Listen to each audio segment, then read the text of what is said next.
స్టిమ్ to YouTube ఛానల్కి స్వాగతం. ఈరోజు మాతో చేరినందుకు థ్యాంక్స్. నమస్కారం. మనం ఈరోజు ఏఐ ఇంకా డిజిటల్ మార్కెటింగ్ ప్రపంచంలో జరుగుతున్న కొన్ని ముఖ్యమైన విషయాలు, టాప్ 10 అనుకోవచ్చు, వాటి గురించి కొంచెం లోతుగా మాట్లాడుకుందాం. అవును, ఇది స్టూడెంట్స్ కెరియర్కి అలాగే బిజినెస్ ప్రొఫెషనల్స్కి వాళ్ళ స్ట్రాటజీస్కి చాలా హెల్ప్ అవుతుందనుకుంటున్నాం. కరెక్ట్. టెక్నాలజీ చాలా ఫాస్ట్గా మారుతోంది కదా, సో ఈ అప్డేట్స్ తెలుసుకోవడం, ముఖ్యంగా ఏఐలో మార్పులు చాలా ఇంపార్టెంట్. అవును, అంటే మార్కెటింగ్ టూల్స్ దగ్గర నుంచి మంచి జాబ్స్ వరకు చాలా విషయాలున్నాయి. స్టార్ట్ చేద్దామా? తప్పకుండా. 10వ వార్తతో మొదలు పెడదాం. సేల్స్ ఫోర్స్ వాళ్ళు ఏజెంట్ ఫోర్స్ అనే ఒకటి తెచ్చారు. ఏజెంటిక్ ఏఐ అంటున్నారు. మార్కెటింగ్లో కొత్త శకమని కూడా అంటున్నారు. ఏంటిదసలు? ఇది మంచి పాయింట్. జనరేటివ్ ఏఐ అంటే మనకు తెలుసు కదా, కంటెంట్ క్రియేట్ చేస్తుంది, ఇమేజెస్ ఇస్తుంది. అవును. అని ఈ ఏజెంటిక్ ఏఐ అనేది ఇంకో స్టెప్ ఫార్వర్డ్ అన్నమాట. అంటే మనం ఇన్స్ట్రక్షన్స్ ఇస్తే అదే టాస్క్స్ని కంప్లీట్ చేస్తుంది. చిన్న చిన్న పనులనుకోండి, షెడ్యూల్ చేయడం, డేటా అనలైజ్ చేయడం, కొన్ని క్యాంపెయిన్స్ రన్ చేయడం. ఓకే. సేల్స్ ఫోర్స్ వారి ఏజెంట్ ఫోర్స్ ఇదే చేస్తుంది. దీనివల్ల మార్కెటింగ్ టీమ్స్ ప్రొడక్టివిటీ సుమారు 40% పెరుగుతుందని అంచనా వేస్తున్నారు. 40%? అంటే మార్కెటర్లు స్ట్రాటజీ మీద ఎక్కువ ఫోకస్ చేయొచ్చు అంటారా? అంతేగా, రిపీటేటివ్ టాస్క్స్ తగ్గిపోతాయి కదా. ఇది బిజినెస్ ఆటోమేషన్కి చాలా మంచి అవకాశం. మార్కెటింగ్ టెక్నాలజీ స్టూడెంట్స్కి ఇది చాలా ముఖ్యం. అర్థమైంది. అంటే ఆటోమేషన్లో నెక్స్ట్ లెవెల్ అన్నమాట. సరే, ఇక 9వ న్యూస్ చూద్దాం. బాష్ కంపెనీ వాళ్ళు ఆటోమేటెడ్ డ్రైవింగ్లో చాలా పెద్ద మొత్తంలో ఇన్వెస్ట్ చేస్తున్నారు. అవునా? ఎంత? ఏకంగా 2.5 బిలియన్ యూరోలు. 2027 నాటికి టార్గెట్ అట. సెల్ఫ్ డ్రైవింగ్ కార్ల రంగంలో ఏఐ రోల్ ఏంటి? 2.5 బిలియన్ యూరోలు అంటే చాలా పెద్ద అమౌంట్. బాష్ లాంటి పెద్ద కంపెనీ ఇంత ఇన్వెస్ట్ చేస్తుందంటే సెల్ఫ్ డ్రైవింగ్ టెక్నాలజీ నిజంగా మెయిన్ స్ట్రీమ్ అవ్వడానికి దగ్గరలో ఉందన్నమాట. అవును. ఏఐ అనేది ఈ కార్లకు బ్రెయిన్ లాంటిది. సెన్సార్ డేటాని ప్రాసెస్ చేయడం, రియల్ టైంలో డెసిషన్స్ తీసుకోవడం, ఇదంతా ఏఐ అల్గారిథమ్స్ వల్లే సాధ్యం. ఆటోమోటివ్ లాజిస్టిక్స్ బిజినెస్లకు ఇది గేమ్ చేంజర్ అవుతుంది. స్టూడెంట్స్ ఏఐ ఇంజనీరింగ్తో పాటు ఏఐ ఎథిక్స్ కూడా నేర్చుకోవాలి. అంటే సేఫ్టీ, రెస్పాన్సిబిలిటీ లాంటివి. నిజమే. టెక్నాలజీతో పాటు ఎథిక్స్ కూడా అంతే ముఖ్యం. సరే, 8వ వార్త. హువావే వాళ్ళు ఎన్విడియాకి పోటీగా ఒక పవర్ఫుల్ ఏఐ కంప్యూటింగ్ సిస్టమ్ తెచ్చారు. క్లౌడ్ మ్యాట్రిక్స్ 384 అని. హువావే, అవును. దీనివల్ల ఏఐ ఇన్ఫ్రాస్ట్రక్చర్ మార్కెట్లో ఏమైనా మార్పులొస్తాయా? తప్పకుండా వస్తాయి. కాంపిటీషన్ పెరుగుతోంది కదా. క్లౌడ్ మ్యాట్రిక్స్ 384 లాంటి సిస్టమ్స్ అంటే ఇవి చాలా పెద్ద ఏఐ మోడల్స్ని ట్రైన్ చేయడానికి, హ్యూజ్ డేటాసెట్స్ని హ్యాండిల్ చేయడానికి డిజైన్ చేశారు. దీనివల్ల క్లౌడ్ సర్వీస్ ప్రొవైడర్లకు, ఏఐ రీసెర్చ్ చేసే కంపెనీలకు బెనిఫిట్ ఏంటంటే తక్కువ కాస్ట్లో ఎక్కువ కంప్యూటింగ్ పవర్ దొరికే ఛాన్స్ ఉంది. మంచిదే కదా. అవును. ఇంజనీరింగ్ స్టూడెంట్స్ కూడా కేవలం సాఫ్ట్వేర్ మీదే కాకుండా ఇలాంటి ఏఐ హార్డ్వేర్ ఆర్కిటెక్చర్స్ పైన కూడా ఫోకస్ పెంచాలి. కరెక్ట్. ఇక 7వ న్యూస్. డెన్మార్క్ ప్రభుత్వం ఏఐ డీప్ ఫేక్స్ను ఎదుర్కోవడానికి కొత్త చట్టాలు తెస్తోంది. మిస్ఇన్ఫర్మేషన్ ఎక్కువైందని. ఇది చాలా అవసరం ఇప్పుడు. డీప్ ఫేక్స్ ప్రమాదం బాగా పెరిగింది. అంటే ఏఐతో ఫేక్ వీడియోలు, ఆడియోలు క్రియేట్ చేయడం. అవును, చూస్తున్నాం. వీటి వల్ల తప్పుడు సమాచారం చాలా వేగంగా స్ప్రెడ్ అవుతుంది. డెన్మార్క్ లాంటి దేశాలు స్టెప్స్ తీసుకోవడం మంచిదే. డిజిటల్ మార్కెటర్లు కూడా ఇంకాస్త జాగ్రత్తగా ఉండాలి. వాళ్ల కంటెంట్ నిజాయితీగా, ట్రాన్స్పరెంట్గా ఉండేలా చూసుకోవాలి. అంటే ఎథికల్ మార్కెటింగ్ మీద ఫోకస్ పెరగాలంటారు. ఖచ్చితంగా. మీడియా కమ్యూనికేషన్ స్టూడెంట్స్కి fact checking, ethical content creation skills చాలా ఇంపార్టెంట్ అవుతాయి. రైట్. ఇక 6వ వార్త.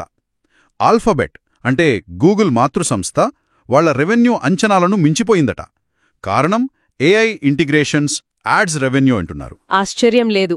గూగుల్ వాళ్ళ ప్రాడక్ట్స్లో అంటే సర్చ్, యూట్యూబ్, క్లౌడ్లో ఏఐని బాగా ఇంటిగ్రేట్ చేస్తున్నారు. అవును. దీనివల్ల వాళ్ళ యాడ్స్ ఇంకా ఎఫెక్టివ్ అవుతున్నాయి, టార్గెటింగ్ బెటర్ అవుతోంది, యూజర్ ఎంగేజ్మెంట్ పెరుగుతోంది. అంటే బిజినెస్లు గూగుల్ యాడ్స్ లాంటి వాటిల్లో ఏఐ టూల్స్ వాడితే మంచి రిజల్ట్స్ వస్తాయంటారా? అవును. ROI పెంచుకోవడానికి మంచి అవకాశం. ఇది ఏం చూపిస్తోందంటే ఏఐ కేవలం ఒక టెక్నాలజీనే కాదు, బిజినెస్ గ్రోత్కి ఒక కీ డ్రైవర్గా మారుతోంది. ఇంట్రెస్టింగ్. ఇక 5వ వార్త. యాట్ కోడర్ అనే ఒక కోడింగ్ కాంపిటీషన్ ఫైనల్స్లో ఒక మనిషి కోడర్ ఓపెన్ ఏఐ అల్గోరిథంను ఓడించాడు. కానీ తేడా చాలా తక్కువట, జస్ట్ 9.5%. ఇది విన్నాను. చాలా ఇంట్రెస్టింగ్ రిజల్ట్ ఇది. ఏఐ కోడింగ్లో ఎంత బాగా చేస్తోందో తెలుస్తున్నా మనిషి creativity, problem solving skills, context అర్థం చేసుకోవడం ఇవి ఇంకా చాలా కీలకం అని చూపిస్తోంది. కానీ 9.5% తేగా అంటే ఏఐ చాలా దగ్గరకొచ్చేసింది కదా. అవును, చాలా వేగంగా నేర్చుకుంటోంది. ఫ్యూచర్లో బహుశా కోడర్లు ఏఐని ఒక పవర్ఫుల్ అసిస్టెంట్గా, ఒక కొలాబరేటర్గా వాడుకుంటారు. అంటే రీప్లేస్మెంట్ కాదు, కొలాబరేషన్. కరెక్ట్.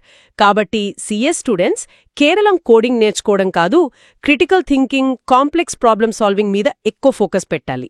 రైట్. 4వ వార్త. సాఫ్ట్ బ్యాంక్ సంస్థ ఓపెన్ ఏఐలో పెద్ద వాటా కోసం చర్చలు జరుపుతోందట. Robotics, AI infra, chip technology మీద ఫోకస్ అంట. సాఫ్ట్ బ్యాంక్ ఎంట్రీ అంటే ఇది పెద్ద విషయం.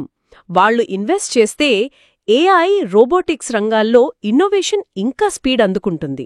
వాళ్ళ దగ్గర ఆర్మ్ హోల్డింగ్స్ కూడా ఉన్నాయి కదా చిప్ టెక్నాలజీలో. అవును, అదే కీలకమైన పాయింట్.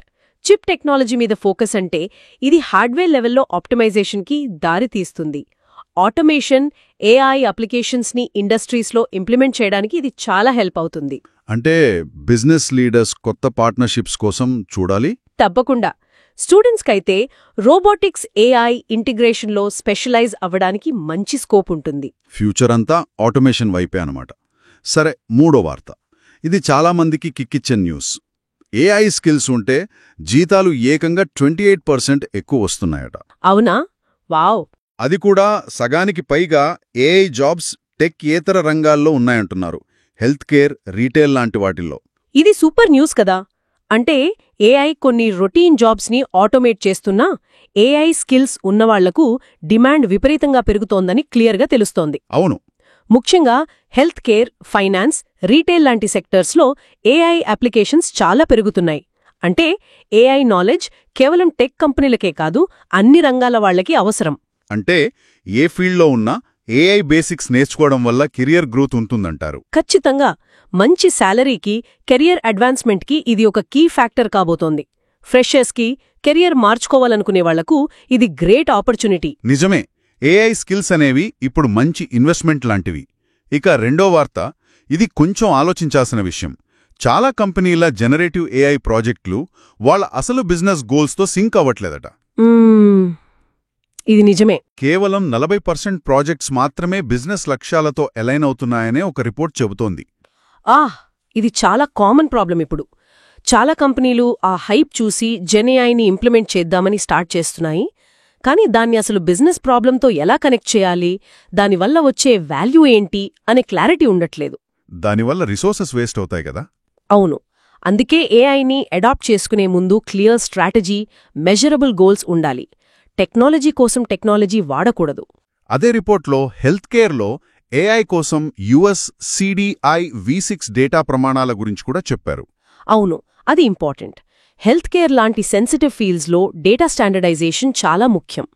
కరెక్ట్ క్వాలిటీ డేటా ఉంటేనే ఏఐ మోడల్స్ సరిగ్గా పనిచేస్తాయి, మంచి రిజల్ట్స్ ఇస్తాయి. అంటే స్టూడెంట్స్ కూడా ఏఐ టూల్స్తో పాటు స్ట్రాటజిక్ ఇంప్లిమెంటేషన్ మీద ఫోకస్ చేయాలి. ఎగ్జాక్ట్లీ. టెక్నాలజీని బిజినెస్ ప్రాబ్లమ్స్ సాల్వ్ చేయడానికి ఎలా వాడాలో నేర్చుకోవాలి. సరే, ఇక ఫైనల్గా టాప్ న్యూస్.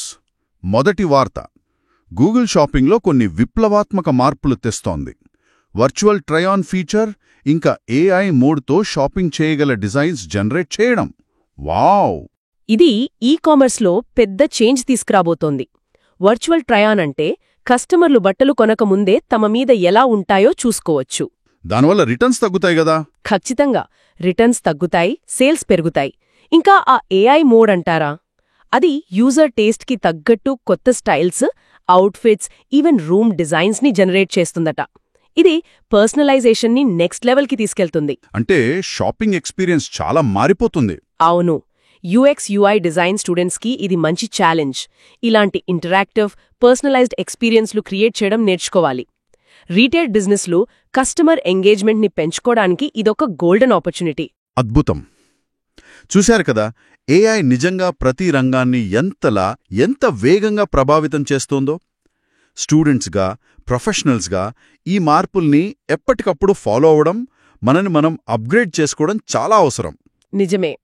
ఈరోజు మనం డిస్కస్ చేసినవి కొన్ని ముఖ్యమైన డెవలప్మెంట్స్ మాత్రమే. రాబోయే రోజుల్లో ఏఐ మన పనిచేసే విధానాన్ని, మన లైఫ్ స్టైల్ని కూడా మనం ఊహించని విధంగా మార్చబోతోంది. మనం రెడీగా ఉండాలి. వింటున్న వారందరికీ ఒక చిన్న ప్రశ్నతో ముగిద్దాం. ఈ ఏఐ విప్లవంలో అన్నీ ఆటోమేట్ అవుతున్న ఈ టైంలో మనిషికి మాత్రమే ఉన్న ఆ యూనిక్ క్రియేటివిటీ, ఆ నైపుణ్యాలు, వాటి పాత్ర భవిష్యత్లో ఎలా ఉండబోతోంది?